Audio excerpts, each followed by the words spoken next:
There are times in life when we find ourselves holding on to something or someone with all the hope in the world that things will eventually shift. For empaths, this experience feels even more powerful because of their ability to sense possibilities where others see only limits.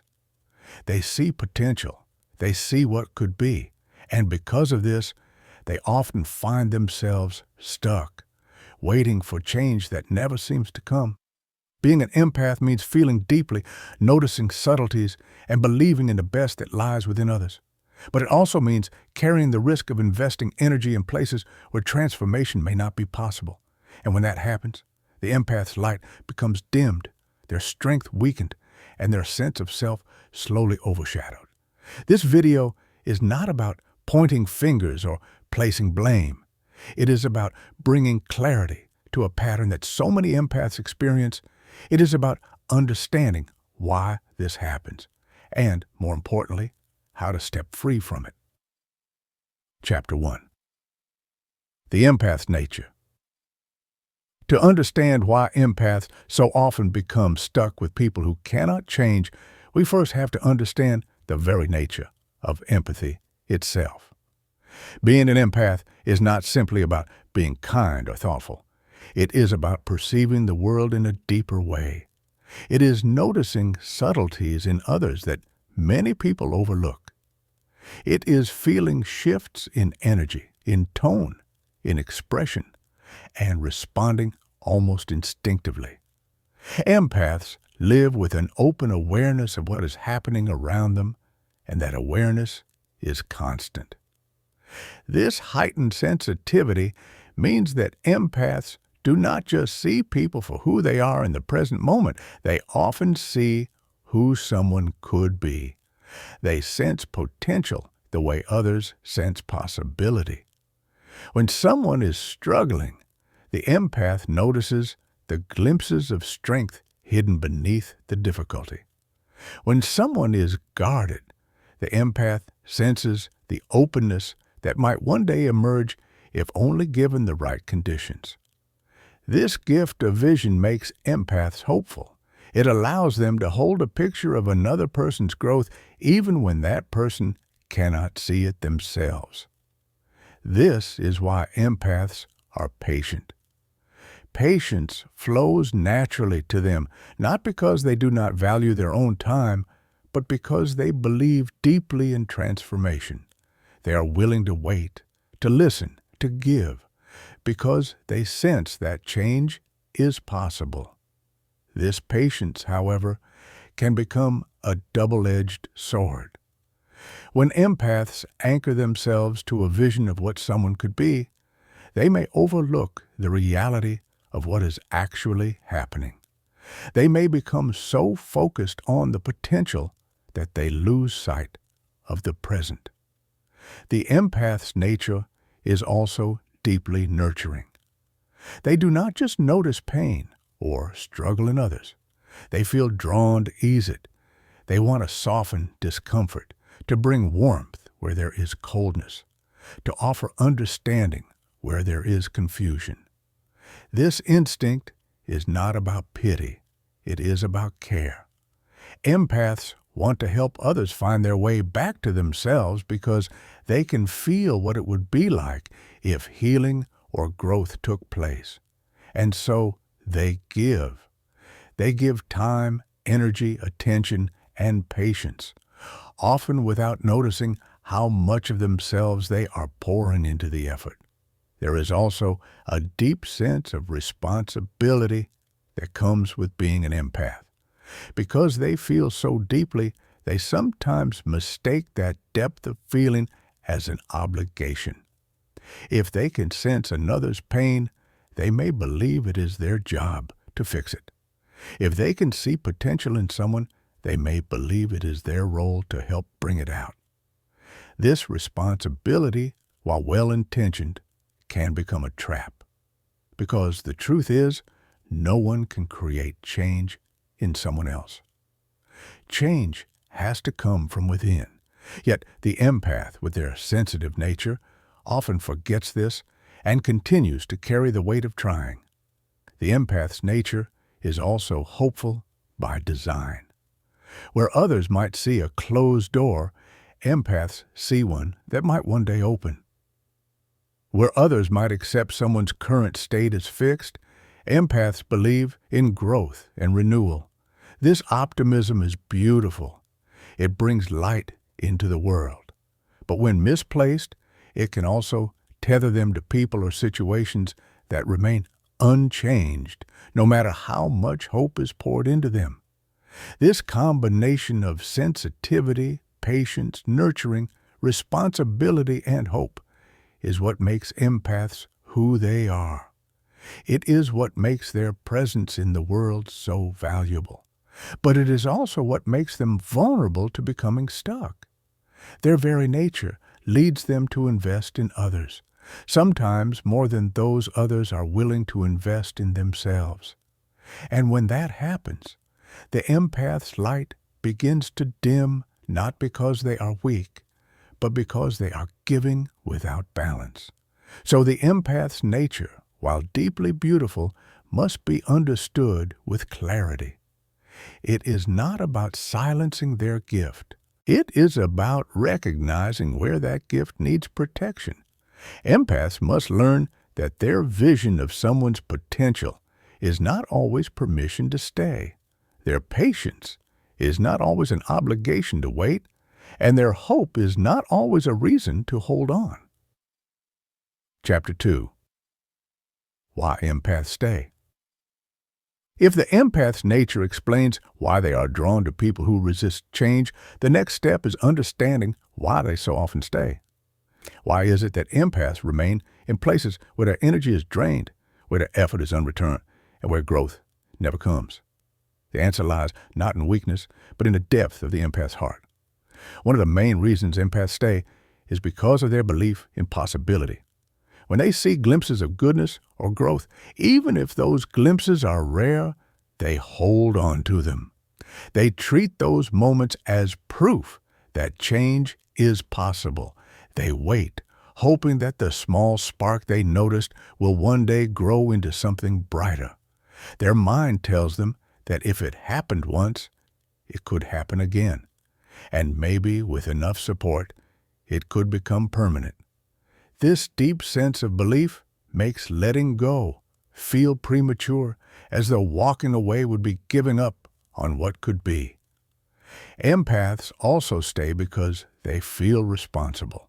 They believe that their patience, their listening, and their care might be the very thing someone else needs in order to grow. They do not want to abandon anyone in a place of struggle. For an empath, stepping away can feel like turning their back on someone in need. Even when they know logically that the other person is not making real changes, their heart whispers that maybe one more chance will make the difference. That sense of responsibility binds them, even when the cost is their own well-being. Another reason empaths stay is because of their natural resilience. They are used to holding space for others, to listening without judgment, and to offering compassion again and again. This resilience, which is often a strength, can turn into endurance in unhealthy ways. They learn to tolerate imbalance, to absorb discomfort, and to push their own needs aside for the sake of harmony. What others might walk away from quickly, empaths will endure, because they believe their endurance itself has value. Empaths also stay because of hope. Hope is not something they easily set down. It is woven into how they see the world. When others might view someone as unchanging, empaths see them as unfinished. They believe in second chances, third chances, and even more if their heart tells them to. For them, hope is not naive. It is loyalty to the vision they carry of what is possible. But that loyalty can become a chain. It keeps them waiting in cycles where the evidence of change is scarce. Yet the hope for it remains alive. There is also fear at play, though empaths may not always admit it to themselves. Fear of what happens if they stop trying. Fear of being seen as uncaring or cold if they step away. Fear of regret, wondering what might have happened if they had stayed just a little longer. This fear can hold them in place, convincing them that it is safer to continue giving than to risk the unknown that comes with walking away. And perhaps the most tender reason empaths stay is because of their deep longing for connection.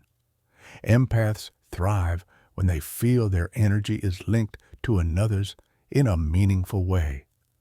Even if the connection is unbalanced, even if it is heavy with struggle, it is still a bond. To release that bond feels like losing not just the other person, but also a part of themselves. Empaths often stay because the thought of absence feels heavier than the exhaustion of presence. It is important to understand that these reasons are not flaws. They are extensions of the empath's greatest strengths. Belief in possibility, a sense of responsibility, resilience, hope, courage in the face of fear, and a longing for connection. These are all qualities that make empaths who they are. Yet, when these qualities are directed towards someone who cannot or will not change, they become the very threads that keep empaths stuck. So when we ask why empaths stay, the answer is not that they do not know better or that they are unaware. It is that their heart is deeply invested in possibility, in healing, and in love. They stay because letting go feels like a betrayal of their own nature. But this is where the danger lies, because in staying too long, empaths begin to betray themselves instead. They forget that their energy, their compassion, and their patience are not infinite. And they forget that their own growth matters just as much as the growth they hope to see in others. This is why understanding the reasons empaths stay is so important. It is not about shaming them for staying, but about shining a light on the tender places where their strengths are turned against them. Once they recognize these patterns, they can begin to choose differently, not by abandoning their empathy, but by honoring it in a way that also protects their own well-being. Chapter 3. The Illusion of Change. One of the hardest truths for empaths to accept is that not everyone is capable of the kind of transformation they so deeply believe in. Yet what often keeps empaths entangled is the illusion of change. This illusion is powerful because it plays directly into their hope, their patience, and their belief in potential. The illusion of change begins with small signs, perhaps a kind word offered unexpectedly, a moment of openness that feels new, a brief shift in behavior that seems to suggest growth. For an empath, these moments shine like lanterns in the dark. They confirm what the empath has always believed, that beneath the surface there is possibility, and that possibility is slowly becoming reality. It is natural for the empath to hold on to these signs as evidence, to weave them into a story that change is happening, even if those signs are fleeting. But the challenge is that not all signs of change are genuine. Some are temporary, born out of circumstance rather than true transformation. Others are surface-level adjustments that mask deeper patterns which remain untouched. Empaths, with their generous hearts, often interpret these moments as the beginning of something lasting, when in reality they may only be brief pauses in a cycle that continues unchanged. The illusion of change is also fueled by words. Promises are powerful, and empaths want to believe them. When someone says they are trying or that they will do better, the empath hears commitment. They hear intention. And because empaths know what it feels like to truly try, they project that sincerity onto the other person. They assume that the words are backed by the same depth of intention they themselves would bring.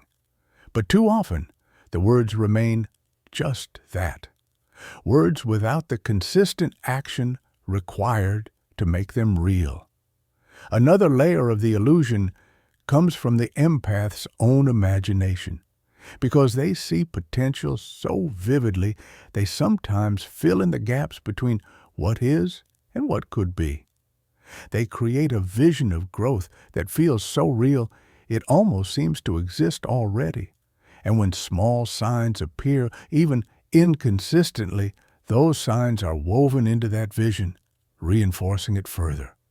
The empath is not wrong for imagining this future, but the danger is that they begin to live in it more than in the present reality.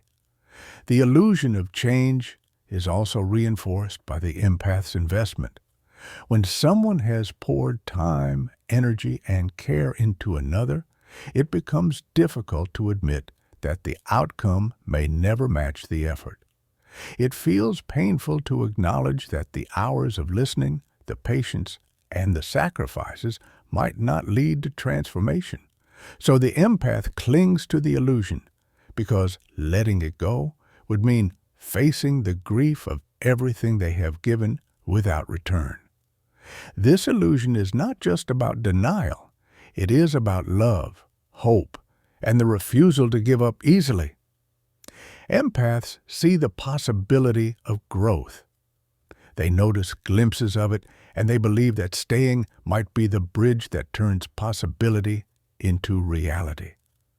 But the truth is, not all people are willing to walk that bridge, and not all people are capable of it, no matter how much hope is offered to them. The cost of living in the illusion of change is subtle at first. Empaths extend their patience again and again. They forgive patterns that repeat. They rationalize behavior, telling themselves that progress is happening, even if only slowly. But over time, the cost grows heavier. The empath becomes drained, not just from giving, but from carrying the weight of waiting for words to turn into actions, waiting for glimpses of potential to become permanent, waiting for change that never fully arrives. The illusion of change can be one of the most painful traps for empaths because it keeps them tethered by hope. And hope, for an empath, is not something easily set aside. Yet, what they must eventually recognize is that true change is not measured in moments or promises. It is measured in consistent patterns of growth. Without consistency, there is only the illusion of progress. And illusions, no matter how comforting, cannot sustain a healthy or balanced connection. This realization is not about losing faith in people.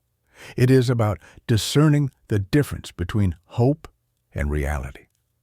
Empaths do not need to stop believing in transformation. They only need to learn how to recognize when change is genuine and when it is not. By seeing through the illusion, they begin to free themselves from cycles of waiting, and they begin to reclaim the energy that has been held hostage by promises and glimpses. Chapter 4. The Hidden Toll on the Empath. While the empath's patience, hope, and belief in others may look like quiet strength from the outside, on the inside, it can carry a heavy cost. This cost is not always obvious at first. It creeps in slowly, often disguised as simple tiredness or as a temporary feeling that things will improve soon. But over time, the hidden toll becomes undeniable. It begins to shape the way the empath sees themselves, the way they move through life, and the way they relate to their own needs. One of the first signs of this toll is emotional exhaustion. Empaths give so much of themselves, often without realizing just how much energy they are pouring out. Listening deeply, holding space, offering understanding, and carrying hope require enormous amounts of emotional labor. When this giving happens without balance, when it is not replenished, the empath starts to feel drained. It is not the kind of tiredness that is fixed by a night of rest. It is a heaviness that lingers, a fatigue that comes from always being tuned into others and rarely tuning into themselves. Alongside exhaustion comes self-doubt. Empaths who remain with people who cannot change often begin to wonder if they are doing something wrong. They question whether they are not patient enough, not supportive enough, or not giving enough. They turn the lack of change in others inward, treating it as a reflection of their own shortcomings. This is one of the cruelest costs because it shifts the responsibility for another's choices onto the empath, leaving them carrying guilt that was never theirs to bear. The hidden toll also shows up in the erosion of identity. Empaths are so attuned to the needs of others that they sometimes lose sight of their own. They adapt, they bend, they compromise, and slowly they stop noticing what they truly want or need. Their identity becomes wrapped around being a giver, a supporter, a source of stability, while their own desires are pushed aside. Over time, they may even forget who they are outside of what they provide for others. This erosion is subtle but profound, and it leaves the empath feeling unanchored, as though their sense of self has faded. Another weight is the gradual loss of joy. When so much energy is spent holding hope for someone else, there's little left to spend on one's own happiness. Activities that once brought lightness feel heavy. Moments that should be joyful are clouded by worry or by waiting for things to change. The empath's ability to feel deeply, which is usually a source of beauty in their life, becomes a source of burden instead. Joy is dulled, not because it is gone, but because it is buried beneath layers of fatigue and disappointment. The toll also shows up in the body. Stress that lingers without release has a way of settling in. Tension builds. Rest becomes restless. The body carries the weight of unspoken frustration and the strain of constant giving. Though the empath may not link it at first, their physical well-being becomes another area that suffers quietly under the pressure of imbalance. One of the deepest costs, though, is the quiet grief that comes from waiting for change that never arrives. This grief is not always loud or obvious. It shows up as a slow ache, a disappointment that stretches over time. Each moment of hope, followed by the return of old patterns, adds another layer of sorrow. The empath may not name it as grief, but it is there, weighing on them like unacknowledged loss. Perhaps the most hidden toll of all is that the empath begins to forget the value of their own needs. They become so accustomed to placing others first that their own well-being feels secondary, even optional. They convince themselves that they can keep going, that their needs can wait, that their feelings are less important. But the truth is, no one can thrive when their own well-being is consistently sacrificed. And yet, this is the quiet place where many empaths live when they are stuck with those who cannot change. The tragedy of this hidden toll is that it often goes unseen, not just by others, but by the empath themselves. They are so used to carrying, so used to giving, that they do not notice how much it is costing them until they are deeply depleted. But once it is seen, once the empath recognizes the ways they are being worn down, it becomes impossible to ignore. Awareness shines a light on the truth that staying in cycles of unchange does not only affect the other person, it erodes the empath too. This recognition is not about blame. It is about compassion for the self. It is about realizing that the same empathy so freely given to others is also needed inward. The hidden toll is the body and heart's way of saying enough. It is the signal that balance must be restored, that giving must be matched with receiving, and that the empath's own well-being deserves the same care they so willingly give away.